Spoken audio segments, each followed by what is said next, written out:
മംഗളൂരുവിലെ ആൾക്കൂട്ട ആക്രമണത്തിൽ കൊല്ലപ്പെട്ടത് മലയാളി. വയനാട് പുൽപ്പള്ളി സ്വദേശി മുഹമ്മദ് അഷ്റഫാണ് കൊല്ലപ്പെട്ടത്. മൃതദേഹവുമായി ബന്ധുക്കൾ നാട്ടിലേക്ക് തിരിച്ചു. പാകിസ്ഥാൻ അനുകൂല മുദ്രാവാക്യം വിളിച്ചു എന്നാരോപിച്ചാണ് ആൾക്കൂട്ടം യുവാവിനെ മർദ്ദിച്ചു കൊന്നത്. അഷ്റഫിന് മാനസിക പ്രശ്നങ്ങളുള്ളതായി സഹോദരൻ അബ്ദുൽ ജബ്ബാർ പറഞ്ഞു. മരണകാരണം മർദ്ദനം തന്നെയാണ്, ആൾക്കൂട്ട മർദ്ദനം തന്നെയാണ് സംഭവിച്ചിട്ടുള്ളതെന്നാണ് പറഞ്ഞത്.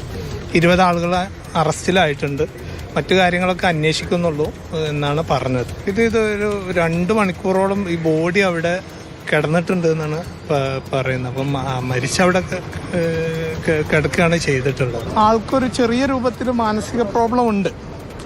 അതിൻ്റെ ഒരു പ്രയാസം നമുക്കൊരു പൂർണ്ണമായിട്ടൊരു നോർമൽ വ്യക്തിയായിട്ട് നമുക്കത് പറയാൻ പറ്റില്ലല്ലോ. ഒരു വ്യക്തിനെ ഐഡൻറ്റിഫൈ ചെയ്യുന്നതിന് മുന്നേ തന്നെ അറസ്റ്റ് രേഖപ്പെടുത്തി 20ഓളം ആളുകൾ പറഞ്ഞാൽ അത് ആ രൂപത്തിൽ തന്നെ എടുത്തിട്ടുണ്ട് എന്നാണ് നമുക്ക് പറയാനുള്ളത്. കാരണം 20ഓളം ആളുകൾ അറസ്റ്റ് ചെയ്യുമ്പോൾ അവർ റിമാൻഡ് പോവുകയൊക്കെ ചെയ്തിട്ടുണ്ട്. ഇപ്പോഴും അന്വേഷണം നടന്നുകൊണ്ടിരിക്കുകയാണ്. വിശദാംശങ്ങളുമായി ഫെലിക്സ് ചേരുന്നു. ഫെലിക്സ്, ഇത് എപ്പോഴാണ് ഈ സംഭവം ഉണ്ടായത്?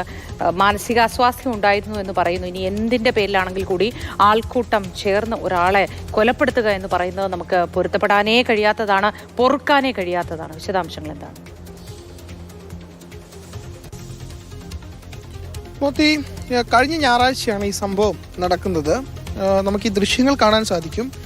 ഈ ഗ്രൗണ്ടിലെ ക്രിക്കറ്റ് മത്സരമാണ് നടന്നുകൊണ്ടിരുന്നത്. ഇതിപ്പോൾ കുടുപ്പ് എന്ന സ്ഥലമാണ്. അതായത് മംഗലാപുരത്ത് നിന്നും ഏതാണ്ടൊരു 10 കിലോമീറ്ററോളം അകലെ മാറി കുടുപ്പ് എന്ന സ്ഥലത്ത് ഇവിടെയായിരുന്നു ഈ ക്രിക്കറ്റ് മത്സരം നടന്നുകൊണ്ടിരുന്നത്. ടൂർണമെൻ്റാണ് നടന്നുകൊണ്ടിരുന്നത്. ആ ടൂർണമെൻറ്റ് നടക്കുന്നതിനിടയിലാണ് ഈ അഷ്റഫിന് ആൾക്കൂട്ട മർദ്ദനമേൽക്കുന്നത്. പോലീസ് പറയുന്നത് ഈ അവർ ഇങ്ങനെ ഉന്നയിക്കുന്ന ആരോപണം പ്രധാനമായും അതായത് പാകിസ്ഥാൻ അനുകൂല മുദ്രാവാക്യം വിളിച്ചു, അതിനെ തുടർന്നാണ് ഈ മർദ്ദനം ഉണ്ടായത് എന്നതാണ്. ഇതിൽ പോലീസ് ഇത് സംബന്ധിച്ച് വിശദമായ അന്വേഷണമൊക്കെ തന്നെ നടക്കുന്നുണ്ട്. നമുക്കിവിടെ കാണാം, ഈ ക്രിക്കറ്റ് മത്സരത്തിന് ശേഷം ഉപേക്ഷിച്ച സ്റ്റെമ്പുകളൊക്കെ ഇവിടെ കാണാൻ കഴിയും. അങ്ങനെ ചെരുപ്പുകളൊക്കെ ഉണ്ട്. അപ്പോൾ ഇവിടെ വെച്ചാണ് ഈ ഒരു പ്രശ്നത്തിന് തുടക്കമുണ്ടാവുന്നത് എന്നാണ് നമുക്ക് മനസ്സിലാക്കാൻ കഴിയുന്നത്. എന്നാൽ ഇതിലൊരു വഴിയുണ്ട്.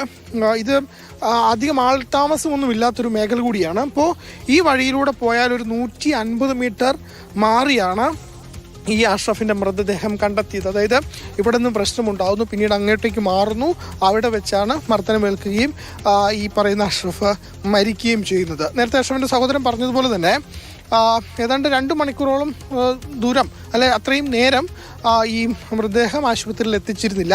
അതും മരണത്തിലേക്ക് നയിക്കാൻ ഒരു കാരണമായി എന്നതാണ് വിലയിരുത്തുന്നത്. മാത്രമല്ല അവർ പറയുന്നത് ഈ വ്യക്തിക്ക് ചില മാനസിക അസ്വാസ്ഥ്യങ്ങളൊക്കെ ഉണ്ടായിരുന്നു, പലയിടങ്ങളിലായി ചികിത്സ തേടിയിരുന്നു എന്നൊക്കെയാണ്. പക്ഷേ ഏറ്റവും പ്രധാനപ്പെട്ട കാര്യം, ഇങ്ങനെയൊരു സ്ഥലത്തേക്ക് എങ്ങനെ ആ വ്യക്തി എത്തിപ്പെട്ടു, ഒപ്പം എന്താണ് മർദ്ദനത്തിനുള്ള മറ്റെന്തെങ്കിലും കാരണങ്ങളുണ്ടോ എന്നൊരു വ്യക്തത കൂടി ആ കുടുംബം അന്വേഷിക്കുന്നുണ്ട്.